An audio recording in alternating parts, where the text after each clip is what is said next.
আমাকে জেলে পাঠানো রায়হান চৌধুরী তোকে শায়েস্তা করার যন্ত্র পেয়ে গেছি। দেখব এবার তোকে কে বাঁচায়। বেশ কয়েক মাস কেটে গেল। এইভাবে রূপা মিলির সাথে কলেজে যাচ্ছে, আর দীপা ওইভাবে যখন তখন হঠাৎ ঝড়ের বেগে আসা রায়হানের নানা ধরনের আবদার মেনে চলছে। দীপার কিছুই করার নেই, ওর হাত পা বাঁধা। তাছাড়া রায়হান অনেক সিনিয়র, রায়হানের অনেক ক্ষমতা ভার্সিটিতে। রায়হানের ছোট ছোট আবদার না মানলে ও যদি কোনো ক্ষতি করে, অবশ্য রায়হান কোনো অন্যায় আবদার কখনো করেনি। এতে করে দীপার স্বস্তির সীমা নেই। মাঝে মাঝে ওকে মোটিভেশনাল স্পিচও দেয়, পড়াশোনাও করতে বলে মনোযোগ দিয়ে। আর গল্পের মাঝে তো বলাই হয়নি, রায়হান ও দীপা, আঁখি, সাজিদ ওরা কিন্তু মেডিকেল স্টুডেন্ট, সবাই যথেষ্ট ব্রিলিয়ান্ট। এছাড়া মেডিকেলে পড়তে হলে ব্রিলিয়ান্ট শার্প হওয়ার চাই, এটা তো আমাদের সবারই জানা। যাই হোক, এত কিছুর পরেও দীপার মনে রায়হানকে নিয়ে নানান অসুবিধা। এই যে কথায় আছে না, যাকে মন ধরে না তার ভালো কিছু মনে ধরে না। কিন্তু যত দিন যাচ্ছে রায়হান দীপার প্রতি দুর্বল থেকে দুর্বলতর হয়ে যাচ্ছে। দীপার ধারপাশে কোনো ছেলেকে ঘেঁষতেই পারে না। দীপা অবশ্য এসবের কিছুই জানে না।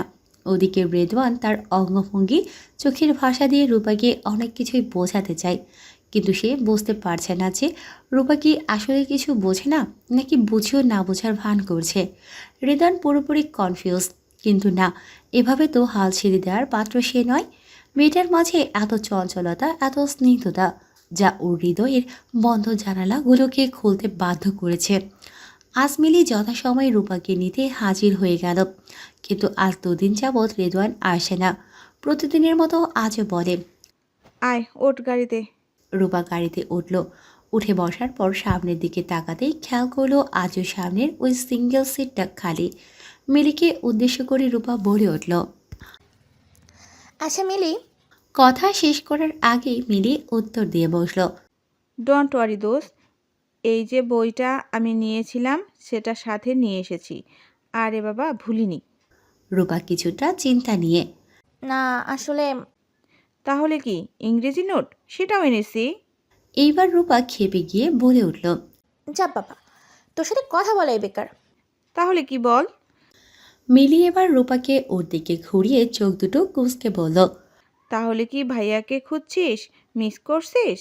রূপা এবার নড়ে চড়ে বসল আর হেয়ালি সুরে বলে ওঠে। কই কি সব যাতা বলছিস তুই? আমি কেন তোর ভাইকে মিস করতে যাব? দেখ ঝিলিমিলি, ভালো হচ্ছে না কিন্তু। আমি তো জাস্ট দেখ, আমি তোর বেস্ট ফ্রেন্ড। আমার কাছে তুই চাইলে কিছু লুকাতে পারবি না। আরে বাবা, আমি তো এক পায়ে রাজি আমার জানটাকে ভাবি বানাতে। রূপা এবার মিলির মুখ চেপে ধরল। মিলি, আসতে বল। ওই যে সামনে, উনি শুনবে তো। কি বলছিস কি তুই? আরে হ্যাঁ, আজব, তোর ভাইয়াই বা এসব শুনলে কী ভাববে তুই বল। না, কাল থেকে আমি আর গাড়ি দিয়ে যাব না। আরে ভাইয়া কি আরে ভাইয়া কিছুই ভাববে না, আমি ভাইয়াকে বুঝাবো। আর হ্যাঁ, গাড়ি দিয়ে তুই যাবি, তোর ঘাড় যাবে। মিলি রূপাকে কিভাবে বোঝাবে যে ওর ভাই তো এক পায়ে রাজি। খবরদার, তোর বুঝাতে টুঝাতে হবে না ওনাকে। তাহলে তুই বুঝা ভাইয়াকে। মিলি চুপ, একদম চুপ। মিলি সারা রাস্তা পক পক পক পক করছে, আর রূপা ওর দুহাত দিয়ে নিজের কান চেপে ধরে আছে। দুজন কলেজের সামনে নামতেই দেখলেও রেদওয়ান দাঁড়িয়ে আছে কলেজের গেটের সামনে। রূপার মনে ওকে দেখে কেমন যেন একটা ভালো লাগা কাজ করছে, আবার অবাকও হলো। বাট মিলি কিন্তু একটু অবাক হয়নি, কারণ ও জানতো যে ভাইয়া আজ কলেজে আসবে। আসসালামু আলাইকুম ভাইয়া। ওয়ালাইকুম আসসালাম। কেমন আছো রূপা?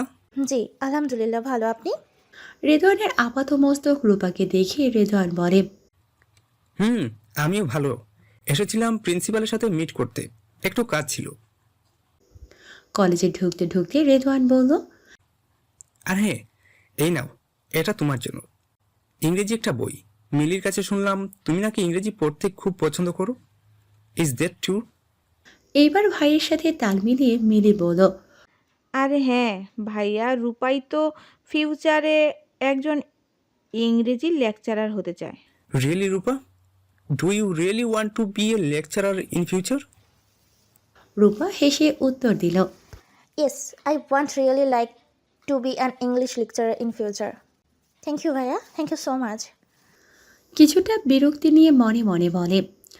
ভাইয়া ভাইয়া, উফ, ভাইয়া ডেকো না প্লিজ। তারপর মৃদু হেসে বলে, oh, you are always welcome, রূপার একদম কাছে এসে। Any time you want. শেষ কথাটা শুনতে পেয়ে রূপা আর চোখে রেদওয়ানের দিকে তাকিয়ে এক দৌড়ে ক্লাসে চলে গেল। লোকটার মাথা বোধহয় পুরাই গেছে, আল্লাহ জানে। রোমিও টমিও হয়ে গেল নাকি? রোমিও টমিও হলে চলবে না, একবারই দিয়ে মাথা ফাটিয়ে দিব। আমার নাম রূপা, দ্য লেডি ডন। রাত 8টা, দীপা পড়ায় মগ্ন। না বলে কি চলবে? দীপা বাসায় থাকার বেশিরভাগ সময় পড়ায় আর গাছ চর্চায় কাটিয়ে দেয়। পড়াশোনা ওর রন্ধে রন্ধে। ওকে অনেক বড় ডাক্তার হতে হবে, বাবার স্বপ্ন বলে কথা। দীপা রূপাকেও বলেছিল সায়েন্স নিয়ে পড়তে, কিন্তু না, রূপা চায় না কোনো আইনস্টাইন হতে। তার মতে সে সায়েন্স নিয়ে পড়লে সেও আইনস্টাইন হয়ে যাবে, তারপর মরে গিয়েও শান্তি হবে না ওর। মরার পর ওর খুলিটাকেও 200-300 ভাগে ভাগ করে বিভিন্ন পরীক্ষা নিরীক্ষা করে দেখা হবে যে কী ছিল এই ফিমেল সায়েন্টিস্ট এর মাথায়। না বাবা, তার নাকি ওসবে কাজ নেই, তার ইংরেজির লেকচারার হতে হবে। ব্যাস। দীপা খুব মনোযোগ দিয়ে খাতায় লিখে যাচ্ছে। এমন সময় দীপার ফোনে একটা আননোন নাম্বার থেকে কল আসলো। কলটা রিসিভ করে দীপা বলল, হ্যালো, আসসালামু আলাইকুম। কে বলছেন? আলহামদুলিল্লাহ ভালো। কে বলছিলেন? রায়হান অনেক আগেই দীপার নাম্বার জোগাড় করেছেন, কিন্তু কল করার কোনো উপায় বের করতে পারছিল না বেচারা। আজ তার প্রিয়তমার সাথে কথা না বলে সে কিছুতেই থাকতে পারছে না। দীপার বয়স রায়হান একটা দীর্ঘশ্বাস নিল। কিছুক্ষণ যেন ও কথাও হারিয়ে গেল। না, এমন করা যাবে না, তাহলে ধরা খেয়ে যেতে পারে। তাই রায়হান তার নিজের কণ্ঠ কিছুটা পরিবর্তন করে বলে উঠল, আমি শোনা। কথাটা শুনে সাথে সাথে দীপা হকচকিয়ে উঠল। রাগে ওর গাল রক্তিম আভা ধারণ করেছে। পড়ার সময় বিরক্ত করাটা ওর মোটেও পছন্দ না। তারপর নিজেকে যথেষ্ট শান্ত করে বলল, এক্সকিউজ মি, রাত 8টার সময় একটা মেয়েকে কল করে এমন অশালীন শব্দ ব্যবহার করে কথা বলছেন, এসবের মানেটা কি? এবার রায়হান মাথার নিচের বালিশটা বুকে জড়িয়ে নিয়ে বলে উঠল, উফ কলেজা, আমার চোরের পাখিটা, আমি তো তোমাকে মিস করছিলাম। এই কথা শুনে দীপার চোখ বের হয়ে যাওয়ার উপক্রম। এক কথায় ছানা বড়া। অপ্রস্তুত দীপা নিজেকে পুনরায় শান্ত করে বলল, দেখুন জনাব, আপনি যেই হন না কেন, আমি সাধারণ মানুষের সাথে যেচে পড়ে খারাপ বিহেভ করি না, তাই ভদ্রভাবে বলছি। রায়হান মনে মনে বলল, দেখুন জনাব, এইভাবে বলে কেউ? আমার জায়গায় অন্য কেউ থাকলে নির্ঘাত প্রেমে পড়ে যেত। না, এই মেয়েটা ওকে পাগল করে ফেলবে দেখছে। রায়হান চিন্তা থেকে বের হয়ে, চোরের পাখিটা প্লিজ একটু শোনো, শোনোই না বোটা আমার। দীপা এবার কি বলবে বুঝতে পারছে না। ফোনের ওপাশে থাকা লোকটার বউ কথাটা শুনে দীপা পুরোই অভাব। কথা ঘোরাবার জন্য দীপা এক নিঃশ্বাসে বলে উঠল, ইয়া আল্লাহ, এখন আমি বুঝতে পেরেছি ভাইয়া, নিশ্চয়ই আপনি আজ ভাবির সাথে রাগ করে লাল পানি খেয়েছেন আর ভাবি বাবার বাড়ি চলে গেছে, তাই না? ভাইয়া, আমি বুঝে ফেলেছি। প্লিজ প্লিজ আপনি দয়া করে ফোনের স্ক্রিনটা একটু দেখুন তো। আপনি রং নাম্বারে কল করেছেন, আর এই অদম ছোট্ট বোনটিকে ক্ষমা করুন। বলে দীপা ফোনটা কেটে দিয়ে ফোনটা ফেলে দিল বিছানায়। যত সব আজাইরা ফোন কল, কোত্থেকে যে আসে এসব মানুষ। খেয়ে দেয়ে কাজ নেই, তাই মেয়েদের কল করে বিরক্ত করা, যত সব। রায়হান এসব উদ্ভট কথাবার্তা শুনে যেন আকাশ থেকে পড়ল। আরে এটা কি হলো? এই মেয়ে দেখছি আমাকে সত্যি সত্যি পাগল করে ছাড়বে। আর কী সব বললো এইগুলো? লাল পানি ভাবি, ভাইয়া চড়ুই পাখি, আর এসব কী বললো ওইগুলো?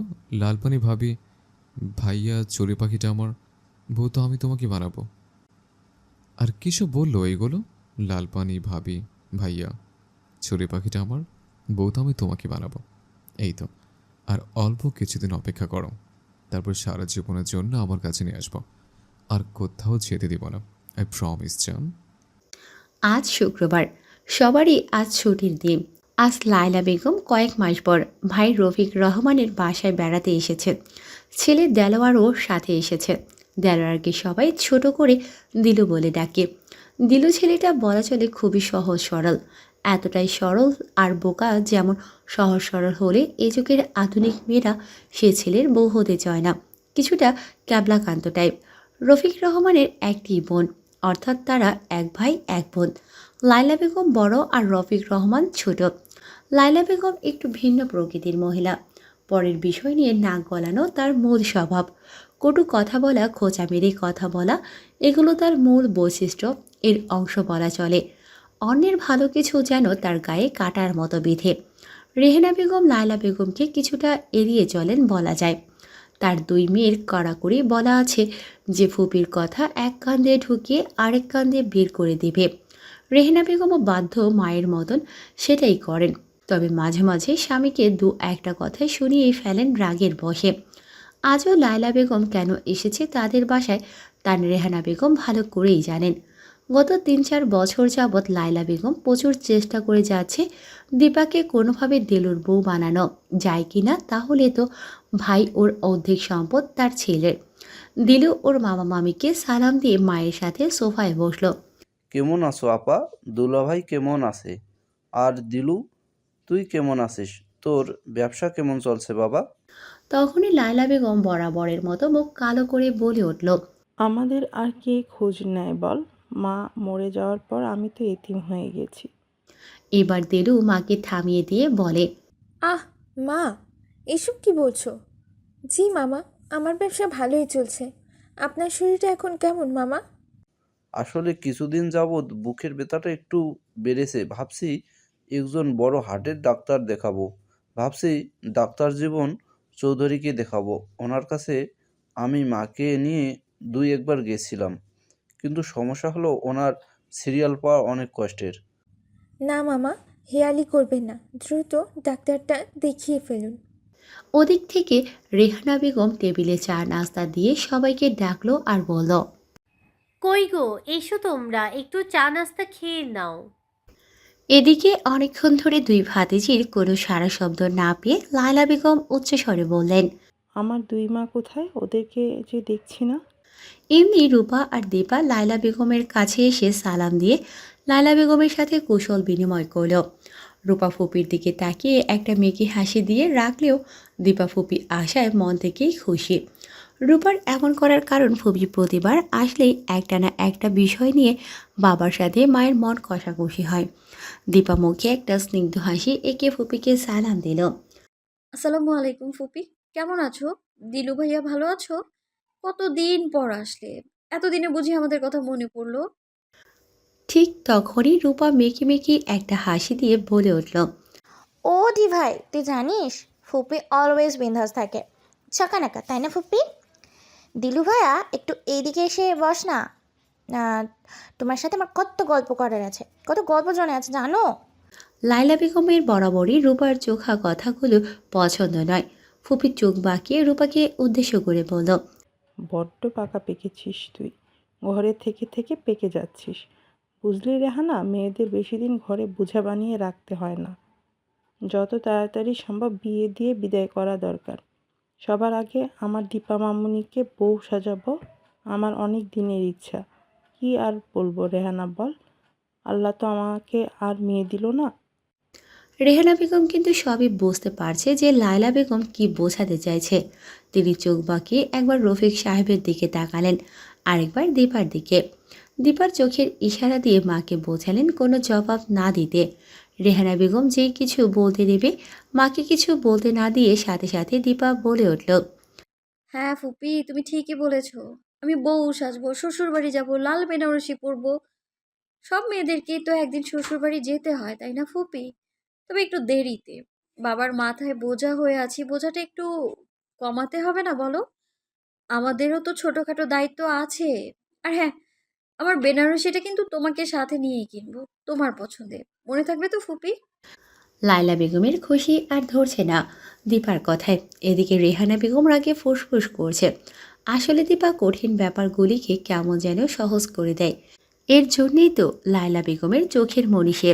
হঠাৎ দীপা ওর বাবাকে উদ্দেশ্য করে বলে উঠল, আচ্ছা বাবা, কি যেন বলছিলে তুমি? তোমার শরীরটা কি খারাপ লাগছে? বুকে নাকি ব্যথা হচ্ছে? বাবা কথাটা লুকানোর জন্য বলে উঠল, না না দি ভাই, বাবা তোর কাছ থেকে লুকাচ্ছে, এক্ষুনি বলছিল বাবা দিলু ভাইয়াকে। দীপা এবার বাবার কাছে বসে বাবার হাত দুটো ধরে আলতো করে বলে উঠল, দেখো বাবা, আমার কাছে লুকিয়ে কোনো লাভ নেই।